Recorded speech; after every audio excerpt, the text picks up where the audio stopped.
Olá, meu querido irmão e minha querida irmã.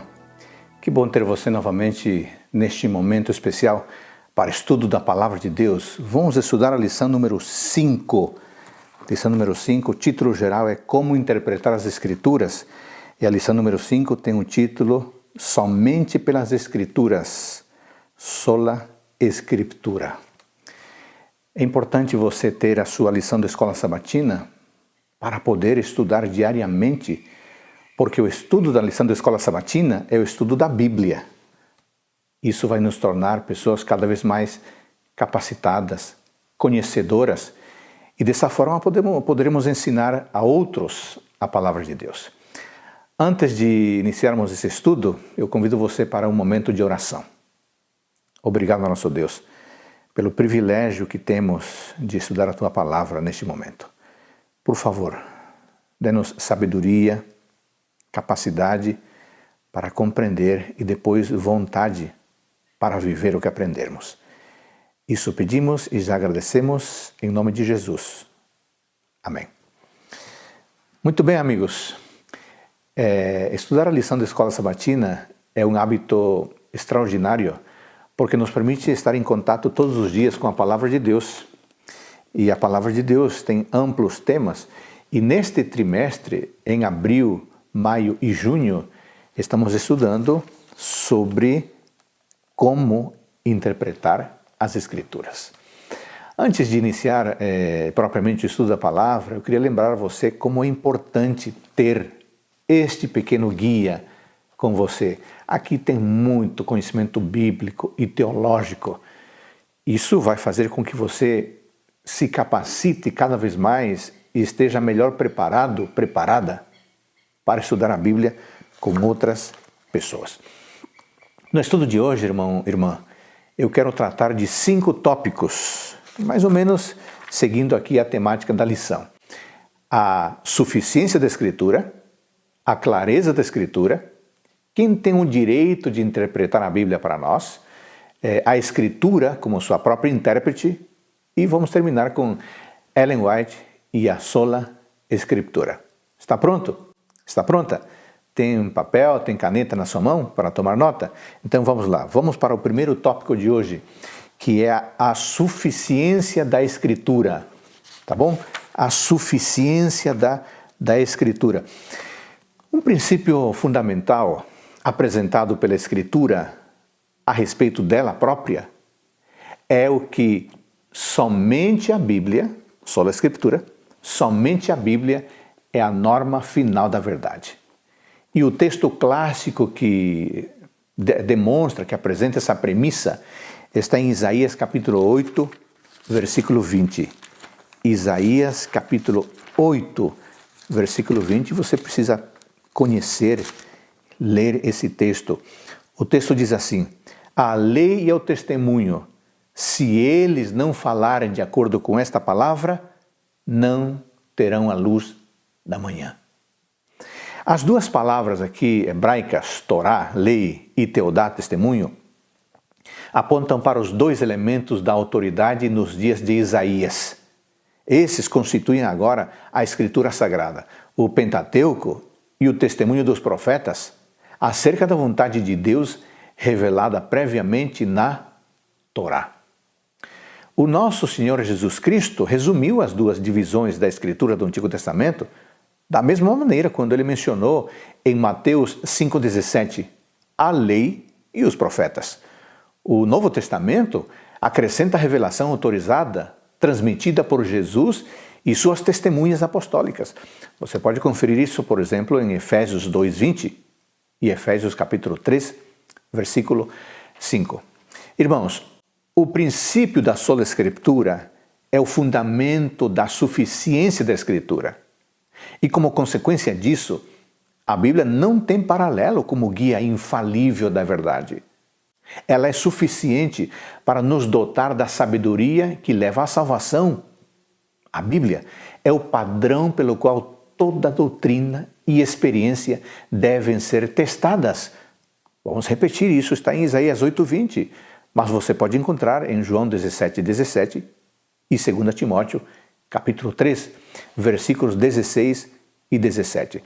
A Escritura, portanto, amigos, fornece a estrutura, a perspectiva divina, os princípios fundamentais para todo e qualquer ramo de conhecimento e experiência. O conhecimento, a experiência ou a revelação adicional deve se basear no fundamento todo suficiente da Escritura e a ele permanecer fiel. Dessa forma, confirma-se o grito de guerra da Reforma, sola Escritura, ou seja, a Bíblia e a Bíblia somente como a norma final da verdade. Todas as outras fontes de conhecimento devem ser testadas por esse padrão infalível. A reação apropriada que se espera do ser humano é de uma rendição total à autoridade máxima da palavra de Deus. E eu quero conferir justamente isso com você em Isaías capítulo 66, versículo 2. Porque a minha mão fez todas estas coisas e todas vieram a existir, diz o Senhor. Mas o homem para quem olharei é este, o aflito e abatido de espírito, e que treme a minha palavra. Olha que impressionante. E que treme da minha palavra. Sim, amigos, a Bíblia representa a autoridade máxima da palavra de Deus e a nossa melhor postura é uma rendição total a esta autoridade que está contida aqui no texto sagrado. Muito bem, vamos para um segundo tópico da nossa lição, que é a clareza da Sagrada Escritura. Irmãos, a Bíblia é clara e, por isso, não precisa de nenhum magistério eclesiástico, nenhum corpo de teólogos para esclarecer seu significado. Em última instância, não precisa. O testemunho bíblico incentiva os leitores a estudar a Bíblia por si mesmos, a fim de entender a mensagem que Deus lhes envia. Por exemplo, eu queria ler alguns textos com você a respeito da necessidade de ler para compreender. Vamos ler Deuteronômio capítulo 30. Você me acompanha, por favor?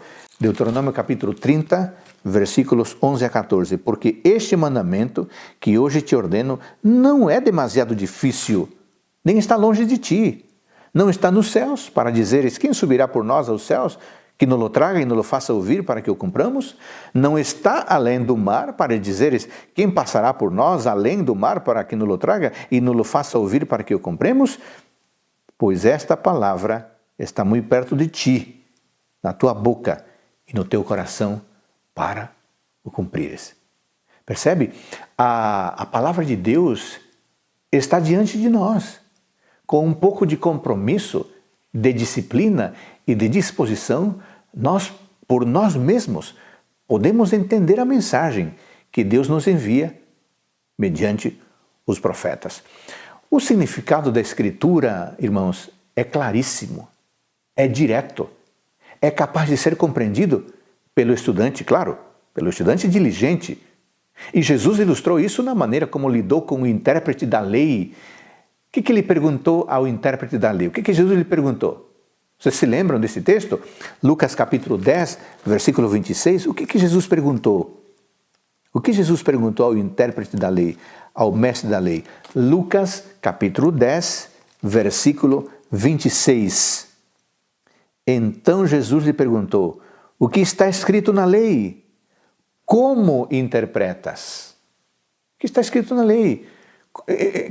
Em outras palavras, Jesus tinha por certo que a Bíblia podia ser compreendida.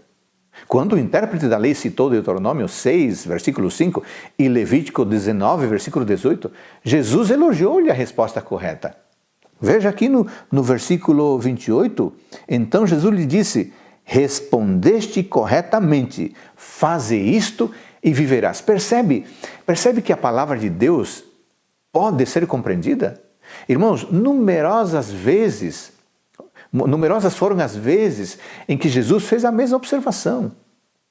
Mateus 21, 42. Nunca leste nas Escrituras? Mateus 12, 3. Não lestes? Há um outro texto em Mateus 24, 15. Quem lê, entenda. Quem lê, entenda. O que Jesus está sugerindo é que é possível ler e entender.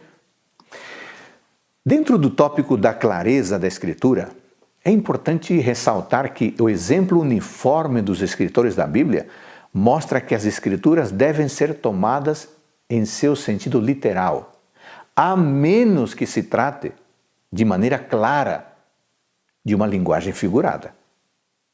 Observe especialmente a própria distinção feita por Jesus e reconhecida pelos discípulos da diferença entre a linguagem literal e a linguagem figurada.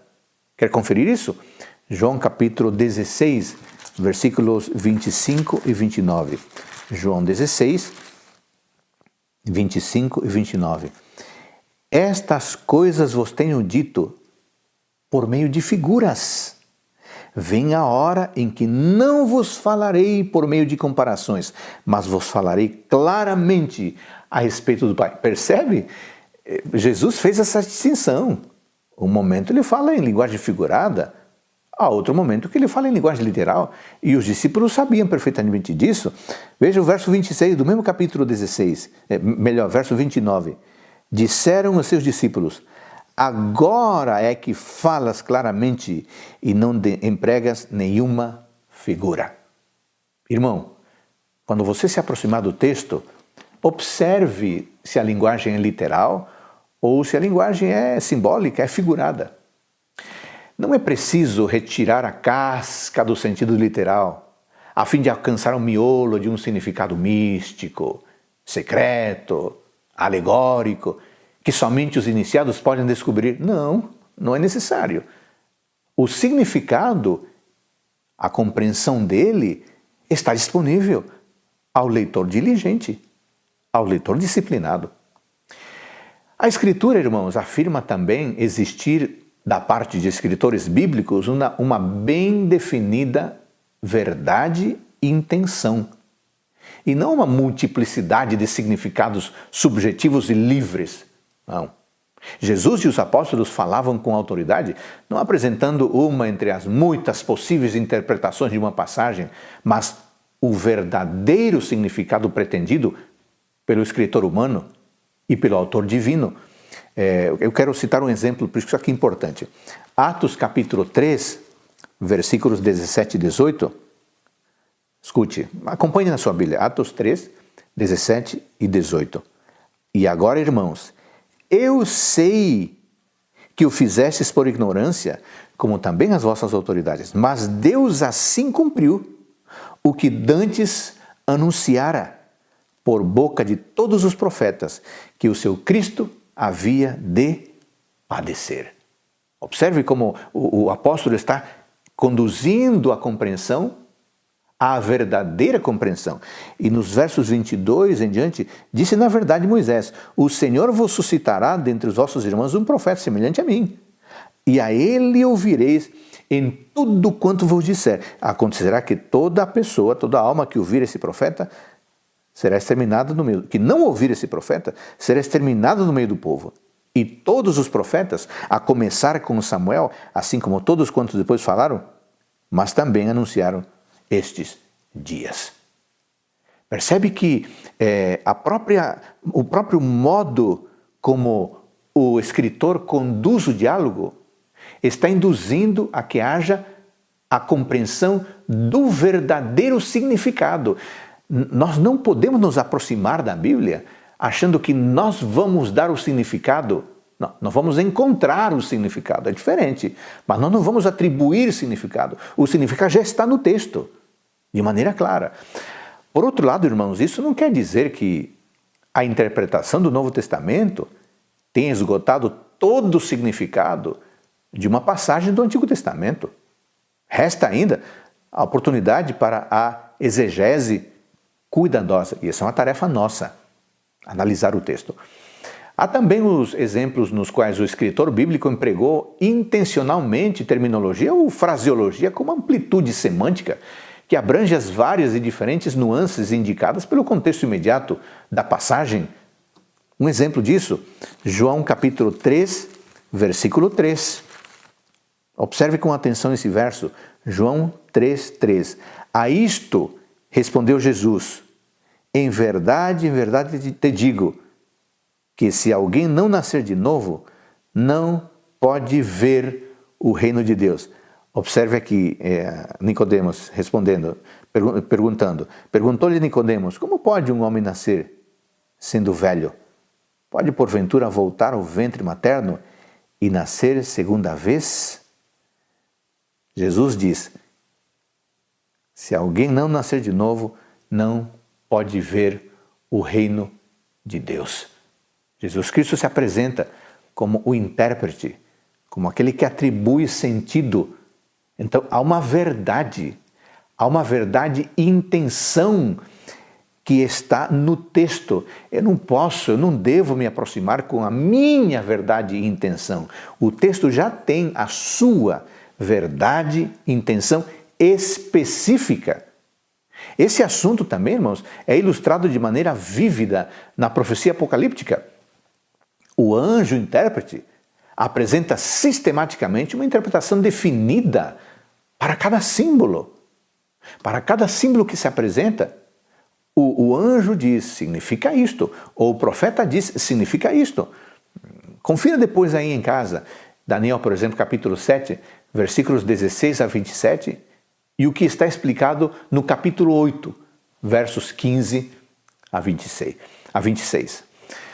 Uma outra ilustração envolve as parábolas de Jesus, nas quais ele próprio interpreta o significado de cada elemento. Isso é muito interessante de notar. Mateus, capítulo 13. Vamos ler esse exemplo que é bastante esclarecedor. Estamos trabalhando a seguinte ideia: o texto tem uma verdade e intenção. Eu não devo ir ao texto com a minha verdade ou intenção. Não, eu tenho que descobrir a verdade e intenção do texto. Eu citei aqui o exemplo de Mateus capítulo 13, versículos 18 em diante. Olha aqui, ó. Atendei, pois, à parábola do semeador. A todos os que ouvem a palavra do reino e não a compreendem, vem o maligno e arrebata o que lhes foi semeado no coração. Este é o que foi semeado à beira do caminho. O que foi semeado em solo rochoso é o que ouve a palavra e logo a recebe com alegria. Olha, que interessante. A parábola foi dada em Mateus capítulo 13, versículos 1 a 8. Aqui em Mateus capítulo 13, versículos 18 a 23, já é dada uma interpretação. Nos versículos 36 a 43, há uma outra explicação da parábola do joio, por exemplo. Aqui nós lemos a parábola do semeador. Parábola do joio. Então, despedindo as multidões, foi Jesus para casa. E chegando-se a ele e os seus discípulos disseram: explica-nos a parábola do joio. E ele respondeu: o que semeia a boa semente é o Filho do Homem, o campo e o mundo, etc. Irmão querido, quando formos ao texto bíblico, temos que ir com o coração aberto e com a mente disposta a encontrar o significado, não a atribuir significado. Temos que ir dispostos a encontrar a verdade ou sentido do que está escrito e não atribuir verdade ou sentido ao que está escrito. Ficou claro isso? Por outro lado, irmãos, isso não nega o fato de que algumas partes da Escritura apontam para além delas mesmas. Por exemplo, tipologia, símbolos, parábolas. Então, a tipologia usa um elemento, mas a compreensão vai além daquele elemento. Por exemplo, do sábado é dito que é sinal. Então, o sábado é um dia de adoração, mas ele é um sinal. Em outras palavras, é bem mais do que apenas um dia de adoração. E por que se faz isso? É para conduzir o leitor em direção a um significado mais amplo ou a um cumprimento futuro, muitas vezes. Mas mesmo nesses casos, o significado ou o cumprimento expandido surge da verdade e intenção específica do texto.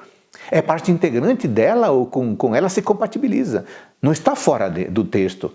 A própria Escritura indica quando esse significado ou quando o cumprimento será alcançado ou em que momento a compreensão deve ser expandida. Guarde isso no coração. Vá ao texto bíblico, não para encontrar a verdade e o sentido, mas sim, não para atribuir verdade e sentido, não para achar que a verdade e sentido é este ou aquele, não. Vá ao texto bíblico para, pela graça de Deus, descobrir o verdadeiro sentido, a verdade que aquele texto está comunicando. Vamos entrar agora para a sessão número 3 do nosso estudo. Quem tem o direito de interpretar a Bíblia para nós? Quem tem o direito de interpretar a Bíblia para nós? Esta pergunta tem sido respondida de diferentes maneiras na história do cristianismo. A resposta mais comum argumenta que a interpretação da Bíblia é determinada pelos líderes religiosos da igreja, sob influência de suas tradições religiosas, de suas teologias. Contra essa posição, os reformadores identificaram corretamente o Espírito Santo como o único intérprete confiável das Escrituras. O papel particular do Espírito Santo é definido por sua conexão direta com Jesus Cristo. Vamos então aqui analisar alguns aspectos dessa pergunta. Quem é que tem o direito de interpretar a Sagrada Escritura? Primeiro ponto nesse assunto é Jesus e o Espírito Santo como intérpretes da Bíblia. Irmãos, Jesus foi o verdadeiro intérprete das Escrituras. Ele não apenas forneceu uma interpretação confiável, mas ele também rejeitou interpretações humanas baseadas nas tradições judaicas, tradições da sua época. Ele acusou os líderes judeus de não conhecerem nem as Escrituras e nem o poder de Deus. Mateus 22, 29. Jesus tornou claro que somente através dele eles poderiam entender verdadeiramente as Escrituras. João 5,39. Os dois discípulos indo para Emaús encontraram em Cristo a verdadeira interpretação depois que ele abriu para eles a Escritura. Vocês lembram desse texto? Esse é um texto extraordinário. E eu quero lê-lo com você em Lucas capítulo 24, versículo 27. Lucas capítulo 24, versículo 27, eu vou lê-lo na nova versão internacional. Diz assim, e começando por Moisés e todos os profetas, explicou-lhes, ou seja, interpretou, o que constava a respeito dele em todas as Escrituras. Jesus Cristo, neste caso, se apresenta não apenas como o significado do texto, mas como o hermeneuta, o intérprete do texto que ele mesmo e o Espírito Santo haviam revelado ao escritor que registrou as palavras na Sagrada Escritura. Pouco antes de ir para a cruz, Jesus prometeu enviar o Espírito Santo para seus discípulos. O ministério de ensino do Espírito Santo é uma continuação do ministério de ensino de quem? De Jesus. Através do Espírito Santo, ouvimos de novo a voz do nosso Senhor Jesus Cristo, explicando a Bíblia para nós. Dentro desse tópico ainda, esse tópico 3, eu quero tratar de duas maneiras de ler as Escrituras. Duas maneiras. Uma maneira é orientada pelo espírito do mundo e a outra pelo Espírito de Deus. O espírito do mundo interpreta a mensagem bíblica através da sabedoria humana, diz 1 Coríntios 2, 12 e 13. Ela aplica o critério da sabedoria humana à mensagem divina e a define como loucura, levando as pessoas a concluir que a Bíblia é igual a qualquer outro livro, o que é uma grande mentira. Somente através do Espírito de Deus pode a mente ser iluminada, aclarada e preparada para encontrar nas Escrituras a revelação da vontade de Deus. Somente através do esclarecimento do Espírito Santo. Um terceiro aspecto que eu quero tratar aqui dentro do tópico geral número 3 é algumas regras gerais apropriadas de interpretação. Deixa eu perguntar para você, como o Espírito Santo interpreta as Escrituras para nós? Bom, vamos lá. Vamos tentar responder essa pergunta. A primeira regra, a interpretação das Escrituras é uma experiência religiosa, não simplesmente uma experiência intelectual.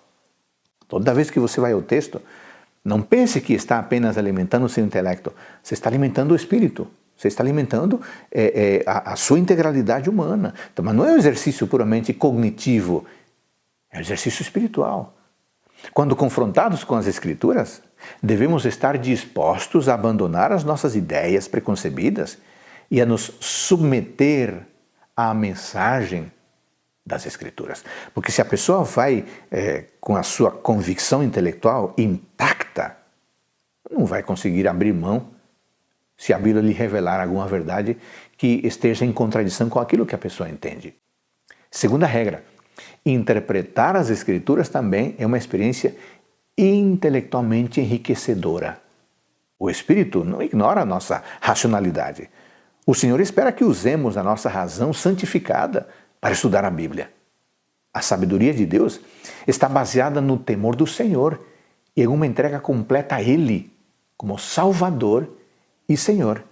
Essa sabedoria, esse tipo de sabedoria, ouve as Escrituras e está disposta a segui-las, aonde quer que elas nos levem em nossa pesquisa em busca da verdade.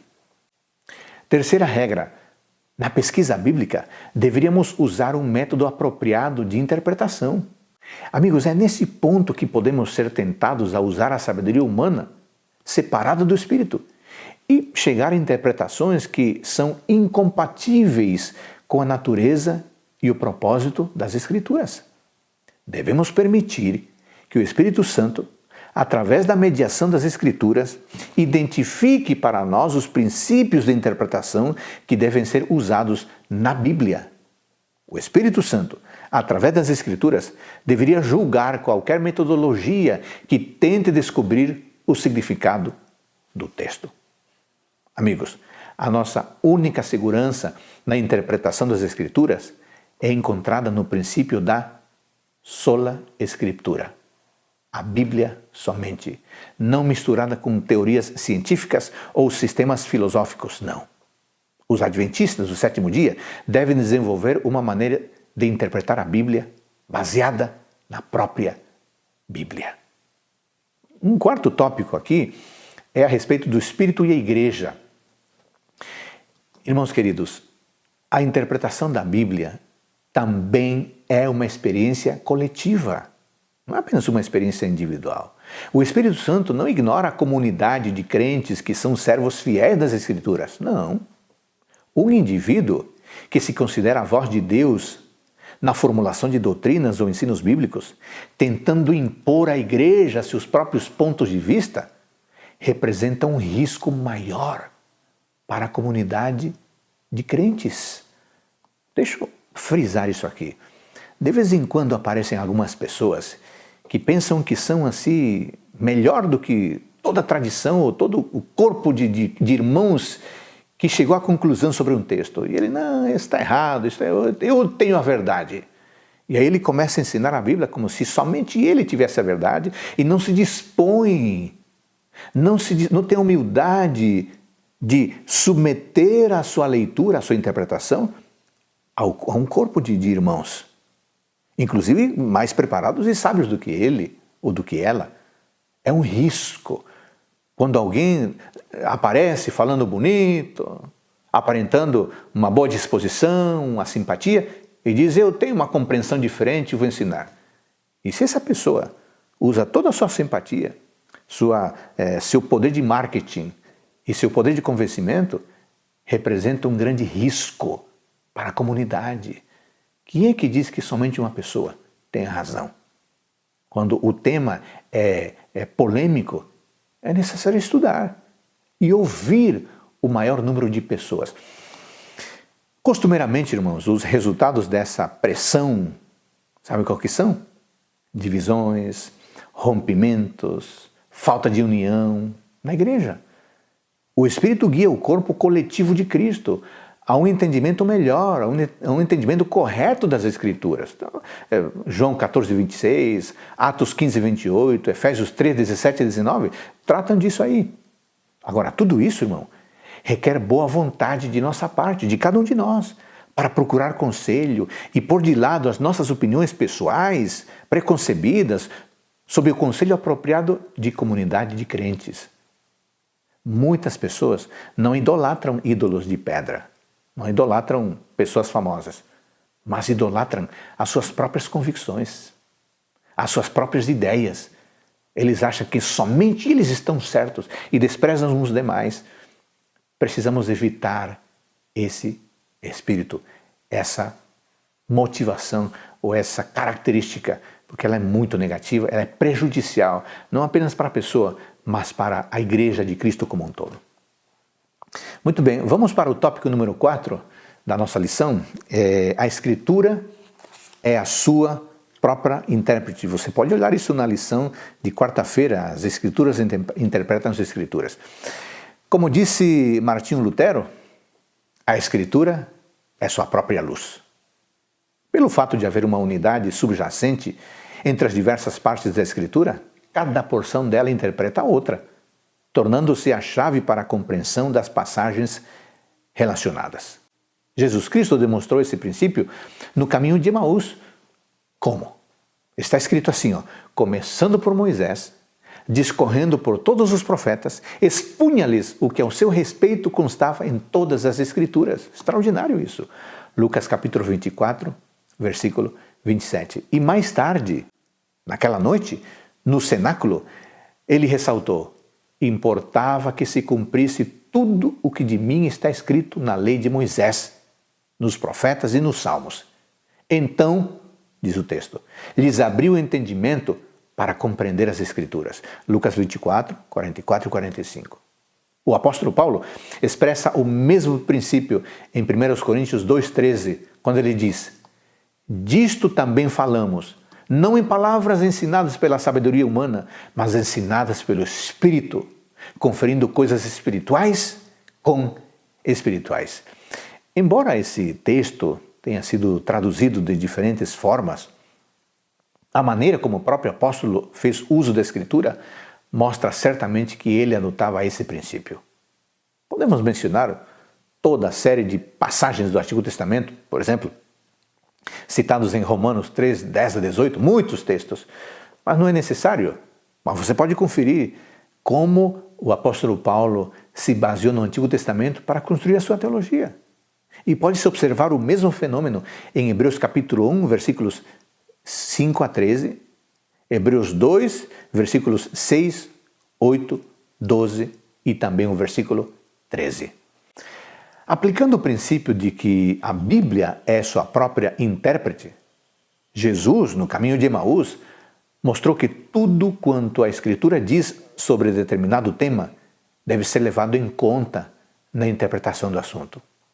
Isso não quer dizer que se deva usar um amontoado de passagens como textos de prova, sem levar em conta o contexto de cada texto, não.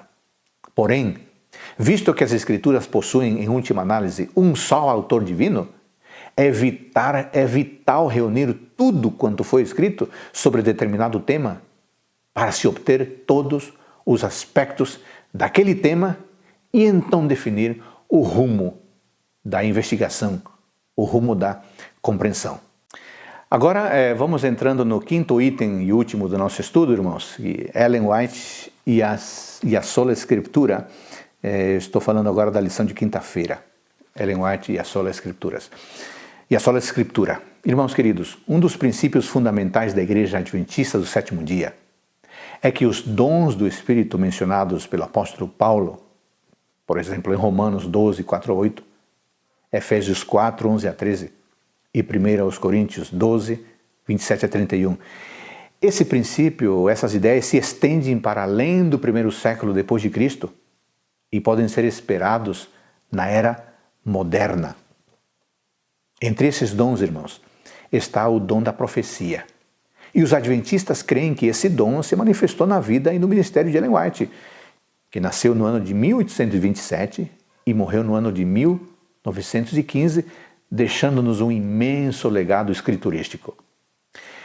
Essa crença no espírito de profecia, que se fundamenta na Bíblia, infelizmente tem sido mal interpretada por alguns protestantes que chegam à conclusão de que uma manifestação moderna do dom de profecia pode sufocar um dos princípios fundamentais da reforma. Justamente o que estamos falando, o princípio da sola Escritura. Desde que os adventistas acreditam na legitimidade de uma manifestação do dom de profecia no final dos tempos, alguns concluíram que os os escritos de Ellen White são uma escritura adicional. Mas não é assim. Essa conclusão está errada. Pensar que os escritos de Ellen White são uma escritura adicional à Bíblia está totalmente equivocado, está errôneo, e nós adventistas não pensamos assim.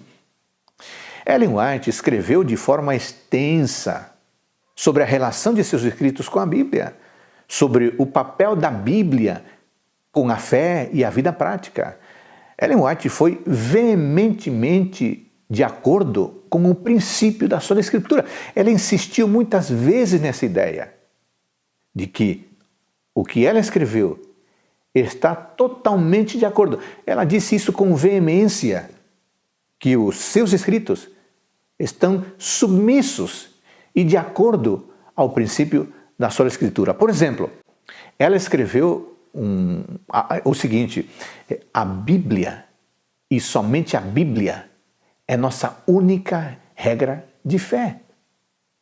Conselho sobre a Escola Sabatina, página 93. Ela também disse que as palavras da Bíblia e a Bíblia somente deviam ser ouvidas no púlpito. A conclusão de seu primeiro livro, publicado em 1851, marcou o padrão da postura de Ellen White acerca da relação entre os seus escritos e a Bíblia. Ela escreveu assim, recomendo-vos, caro leitor, a palavra de Deus como regra de vossa fé e prática. Por essa palavra seremos julgados. Nela Deus prometeu dar visões nos últimos dias, não para uma nova regra de fé, mas para conforto do seu povo e para corrigir os que se desviam da verdade bíblica. Que extraordinário! Primeiros Escritos, página 78. Essa declaração, feita em seu primeiro livro, ressoou durante toda a sua vida e em toda a sua produção literária. No meio de seu ministério, em 1885, ela escreveu ao público na revista da igreja o seguinte: a Bíblia, e somente a Bíblia, deve ser nossa crença, o único vínculo de união. Todos os que se inclinarem perante essa santa palavra estarão em harmonia. Você quer alguma coisa mais clara do que essa? Ela está dizendo que o único padrão nosso é a palavra de Deus, a Bíblia. Em sua última aparição na Associação Geral de 1909, ela concluiu seu sermão levantando uma Bíblia diante de todos os presentes. E sabe o que ela disse? Ela disse assim: irmãos e irmãs, eu lhes recomendo este livro. Eu lhes recomendo este livro. Isso significa, irmãos queridos, que a Bíblia desempenhou um papel central na experiência e no ministério pessoal de Ellen White. Ela não apenas usou as Escrituras, seus escritos estão repletos delas. Repletos delas. A maioria dos livros mais importantes de Ellen White são comentários sobre a Bíblia. Sua série de 5 volumes, chamada O Grande Conflito, é, em grande parte, um comentário cronológico sobre a Bíblia. Outros livros, como Parábolas de Jesus e O Maior Discurso de Cristo, são comentários sobre as parábolas e os sermões de Jesus nos Evangelhos. Seus outros livros principais, como Educação, A Ciência do Bom Viver e Caminho a Cristo, embora tenham sido escritos por tópicos, estão firmemente arraigados nas Escrituras e nos princípios bíblicos. As negações e afirmações que mencionarei agora a seguir falam sobre as problemáticas que foram levantadas acerca da inspiração e da autoridade dos escritos de Ellen White e a sua relação com a Bíblia. Esses esclarecimentos devem ser feitos como um todo e são uma tentativa de expressar o entendimento atual de nós adventistas do sétimo dia sobre o papel de Ellen White em relação à Palavra de Deus, em relação à Bíblia. Então comecemos com as negações. Número 1. Não cremos que a qualidade e o grau de inspiração nos escritos de Ellen White sejam diferentes da qualidade de inspiração nas Escrituras. Número 2. Não cremos que os escritos de Ellen White sejam um complemento ao cânon das Sagradas Escrituras. Número 3. Nós adventistas não cremos que os escritos de Ellen White se apresentem como fundação, como fundamento ou autoridade final da fé cristã, como as Escrituras são. Número 4. Nós adventistas não cremos que os escritos de Ellen White sejam usados como base doutrinal. Número 5. Nós adventistas não cremos que o estudo dos escritos de Ellen White sejam usados para substituir o estudo das Escrituras, de maneira alguma. Número 6. Nós adventistas não cremos que as Escrituras podem ser compreendidas somente através dos escritos de Ellen White. Negativo. Número 7. Nós adventistas não cremos que os escritos de Ellen White fujam do significado das Escrituras. Número 8. Nós adventistas não cremos que os escritos de Ellen White sejam essenciais para a proclamação das verdades das Escrituras para toda a sociedade. Número 9. Nós adventistas não cremos que os escritos de Ellen White sejam produto de mera devoção cristã. Aliás, nesse ponto, muita gente se engana. Alguns adventistas acham que o que Ellen White escreveu é puro escrito devocional e o colocam na mesma autoridade de um escrito humano, de um escrito de um teólogo, e não é verdade. Nós não cremos que os escritos de Ellen White sejam produto de mera devoção cristã. Não cremos. E finalmente, número 10, nós adventistas não cremos que o uso de recursos literários e auxiliares de Ellen White neguem a inspiração de seus escritos. Bom, essas foram 10 negações. Agora vamos para 10 afirmações. Número 1. Nós adventistas cremos que as Escrituras são a palavra de Deus, divinamente revelada e inspirada pelo Espírito Santo. Número 2. Nós adventistas cremos que o cânon das Escrituras é composto apenas pelos 66 livros do Novo e do Antigo Testamentos. 3. Nós adventistas do sétimo dia cremos que as Escrituras são a base da fé e a autoridade final em questões de doutrina e prática. 4. Nós adventistas do sétimo dia cremos que as Escrituras são a palavra de Deus na linguagem de seres humanos. 5. Nós adventistas do sétimo dia cremos que as Escrituras ensinam que o dom de profecia será manifestado na igreja cristã depois dos tempos do Novo Testamento. Número 6. Nós adventistas do sétimo dia cremos que o ministério e os escritos de Ellen White foram uma manifestação do dom de profecia. Número 7. Nós adventistas do sétimo dia cremos que Ellen White foi inspirada pelo Espírito Santo e que seus escritos, o produto dessa inspiração, são aplicáveis e autoridades, especialmente para os adventistas do sétimo dia. Número 8. Nós adventistas do sétimo dia cremos que os propósitos dos escritos de Ellen White incluem a orientação e o entendimento dos ensinamentos das Escrituras e a aplicação desses ensinamentos com urgência profética para a moral e a vida espiritual. Número 9.